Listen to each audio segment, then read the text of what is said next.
Energetic star Ram hyper తర్వాత కొంత gap తీసుకొని తనకి నేను శైలజ వంటి సూపర్ హిట్ ఇచ్చిన కిషోర్ తిరుమల డైరెక్షన్లో కొత్త సినిమా మొదలుపెట్టేశాడు. రీసెంట్గా పూజా కార్యక్రమాలు జరిగాయి.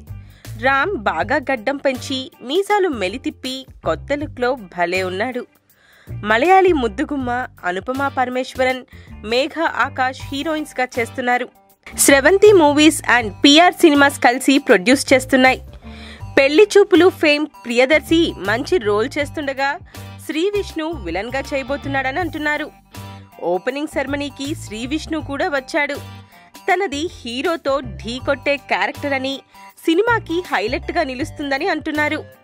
అప్పట్లో ఒకడుండేవాడు సినిమాలో శ్రీ విష్ణు పర్ఫార్మెన్స్కి ఎంత మంచి రెస్పాన్స్ వచ్చిందో తెలిసిందే. Rock star Devi Sri Prasad music ఇస్తున్నాడు. సిరివెన్నెల సీతారామశాస్త్రి సాంగ్స్ రాస్తున్నారు. రామ్ లుక్ నుండి ప్రతిదీ కొత్తగా ఉంటుందని, ప్రతి పాత్ర లైవ్లీగా ఉంటుందని, తప్పకుండా మంచి సినిమా అవుతుందని కిషోర్ తిరుమల చెప్పాడు. ఏప్రిల్ 24 నుండి రెగ్యులర్ షూటింగ్ స్టార్ట్ అవ్వబోతుంది.